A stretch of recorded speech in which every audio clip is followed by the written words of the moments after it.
the objective correlative is this wonderful term. And I learned, I was watching this Louis Buñuel film.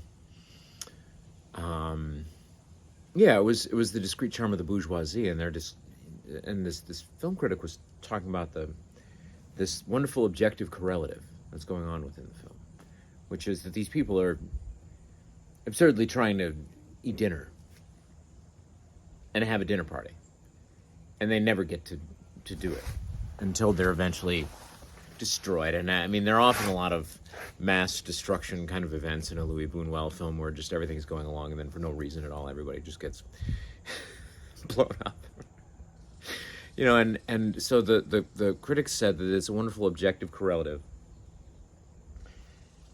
It's an activity that explains without explaining. It's an activity or an event that's performed, sometimes physically, that expresses meaning and depth of emotion between characters. And now, it's not to be confused with just like with the action of the film. So I was thinking about James Bond. Yeah, and which because I figured everybody's pretty familiar with that one. And I'm like, when I was watching No Time to Die, the new one, which I really, really like. I'm a huge Bond fan. Of course I am. And Bond never had a great depth of feeling, like Daniel Craig has given it, where he, the relationships last but beyond one movie. He's been with there's a progression of relationships and things are tied together. And I said, what's the objective correlative here? What's the activity that these characters are performing that expresses them to each other? I said, is it the violence? Yes. But that's harder to define because we're in an action film, and he's honestly, if you're trying to get that thumb drive and the guy is way over there on that boat, you're gonna do something to go over there and get to that boat. But that is the action of the film. It's not necessarily the meaning of the character expressed through action. So I said, what's another action then? Does Bond have an objective correlative that expresses it?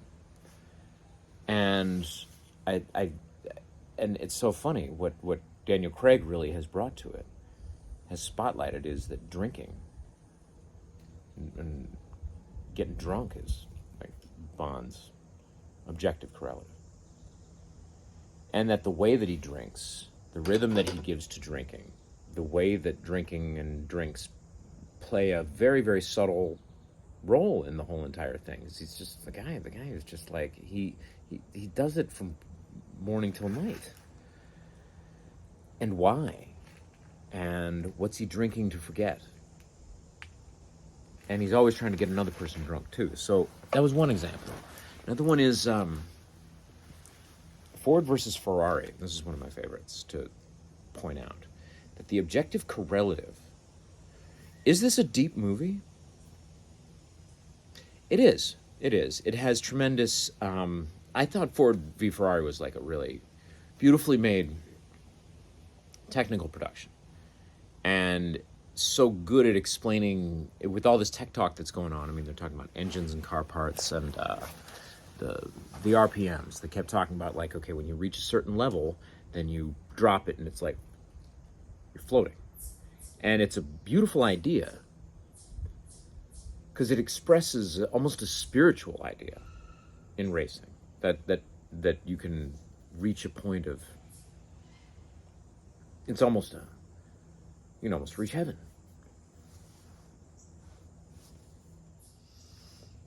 And it's a beautiful activity to watch that I think ever since the founding of the motion picture camera, that the experience of speed has been extremely exciting to watch and involving for the person watching. Thrilling to be in a place that I've never been, which is inside of a fast-moving race car. And the fact that these two men used racing as their point of contention, it's the thing that it was their conflict, became their lives. And it was also how they achieved it's how they helped one another achieve liberation together. It's a beautiful idea. And it's a lot like one of those, it's not like The Right Stuff or another film where there's science and there's things being developed. And in the process, all those relationships, like The Martian. Matt Damon, he's a good actor for conveying a lot of, through his struggle, through the activities of his struggles, we see so much personally developing with him in characters. And it's a gift that he has for making something seem more interesting than it might be, and than you might otherwise think it to be. In The Martian, Matt Damon's Objective Correlative, he has so many activities and little projects. The growing of the potatoes using those little shrink-wrapped dookie mints. Like, just his struggle during that was just like his struggle back to his own humanity and his struggle for all of us to get back to our own humanity. God. And so the reason that I point out the objective correlative, and the reason that I want to use a lot of different examples. I like using the Louis Buñuel example of the discrete charm of the bourgeoisie, because the futile attempt to eat and get things done is always getting thwarted by the world. And so it really does express these people's desire to, not for survival, but for the survival of their class through their just oppressive, like, urgent schedule and their desire for the good life despite the world being at war. Okay, so the reason that I mentioned the objective correlative, and I use big studio films and action films because it's very easy to identify what the thing is. Then it's hard to identify in, like, the big chill, because these people are just chilling, man. But there are objective correlatives at work in all of these things, because any activity that two people share has the potential to be very meaningful. That's a cool idea, that if two people are playing chess together, or two people are eating is a great one. Smoking together, sharing something. Great moment in Shortcuts, Robert Altman, where Lily Tomlin and Tom Waits are married. I mean, what casting. And she comes over, and they're fighting, but she still takes his cigarette and takes a drag and puts it back in his hand. And it's the activity that bonds them. It's a very, very beautiful idea. Now, I have not yet once mentioned the word storytelling, I don't think, because I hate that word. It's this very broad, general idea. And I don't mind the idea. It's just that it can't be a word that stands in for everything. There are so many little things you need to do to pick it apart. And the objective correlative, if you, the writer, you, the actor, can identify it. For instance, let's say that you're watching, it's really easy to identify in a movie like Drive, where the character doesn't hardly speak. He's much like he's a cold-blooded, he's a little like Les Samurai, or people compared him to Silence from the Sergio Leone Western. He just doesn't say anything, but he speaks through his driving very beautifully. Here he is. He's a getaway driver. He's a racer, and I love, again, driving is a great one to to put out there. Let me just show you exactly why driving works so well. She says, my husband's getting out of prison next week. And he goes, and the car stops. For the very first time, he just, motion stops. And we shall see him in motion. We shall see him quietly, like a monk in quiet contemplation, or like a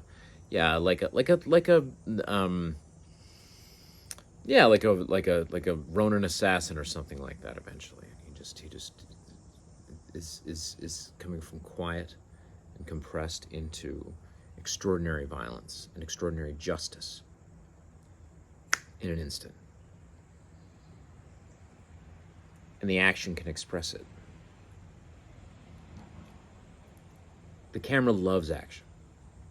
So that if two people are sitting there, if two kids are, if it's the opening of Spike Lee's Crooklyn, and you just see all the children playing in the street, we see all of their relationships, and we see the context and the time and the setting. And there's a moment I'll never ever forget, which is blowing bubbles. I just cannot forget it from the time I first saw the film when it first came out. It's just a little child playing bubbles, or playing with bubbles and blowing bubbles into midair. And as they explode, so of course the children who are depicted in this film are no longer children, they're the adult filmmakers of the film. And as they explode, childhood is gone too. So it's an active visual metaphor that unites characters and can unite entire films. And if you as a writer, actor, can identify it and put focus onto it, it's a very, very easy and effective tool of, I can't even say it, tool of storytelling.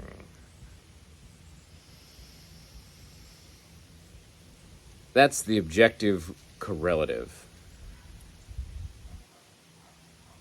So let's use it in a sentence. Well, let's think of an activity. Bird watching, gardening, something in nature.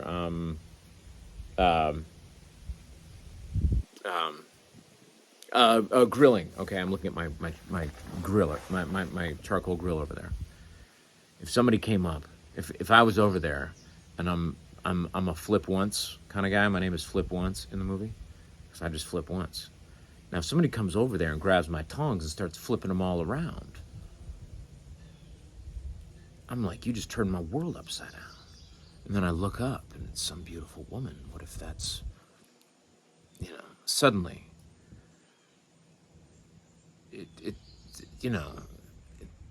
things heated up around here real quick.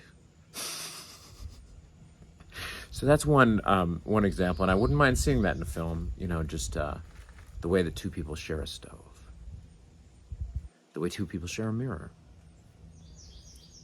when they're brushing their teeth, the way two people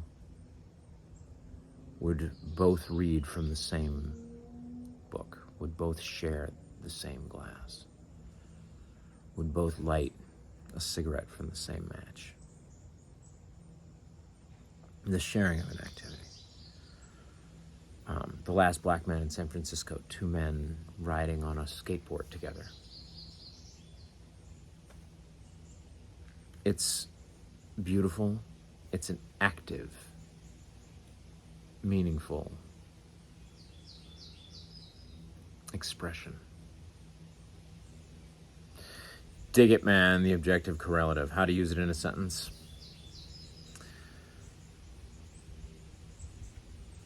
Well,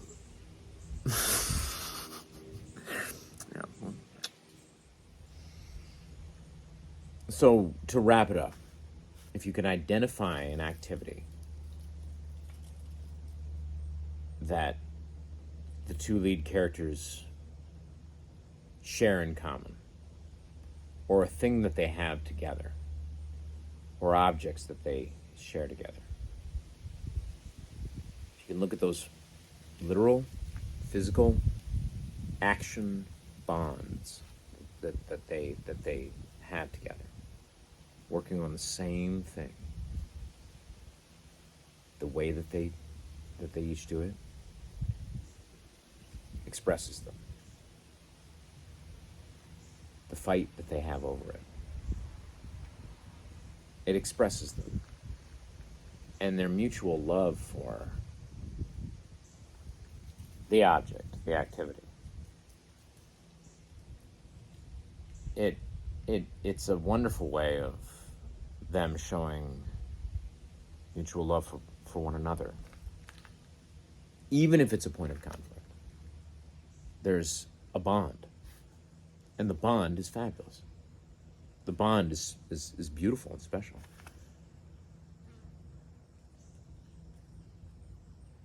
So, how do you use it in a sentence?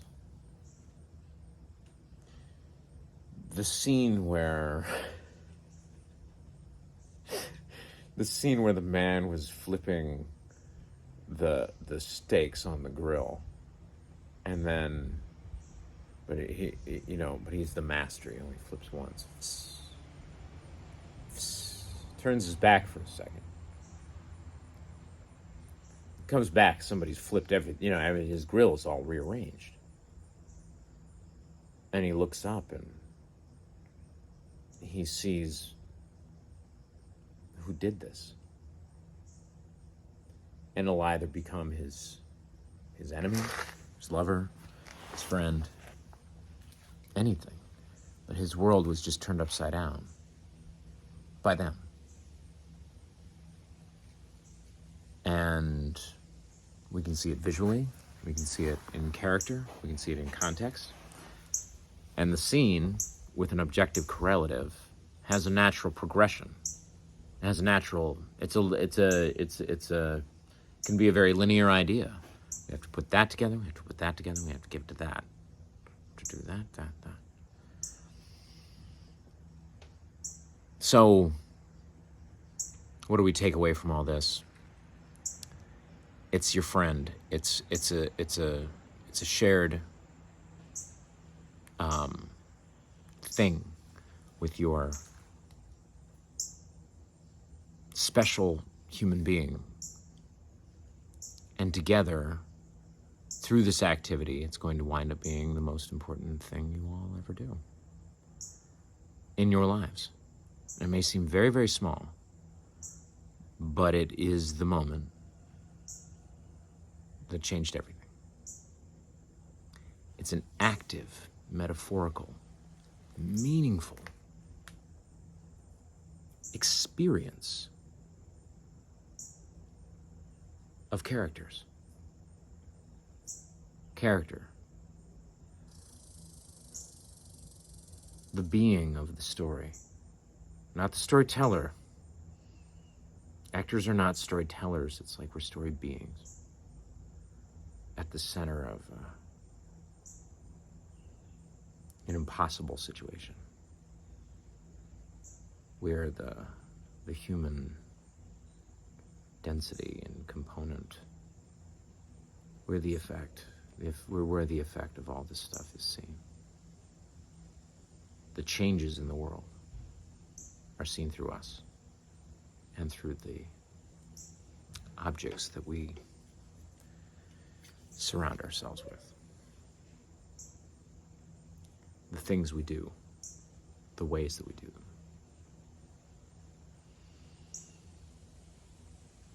To be caught, well, to do them means nothing.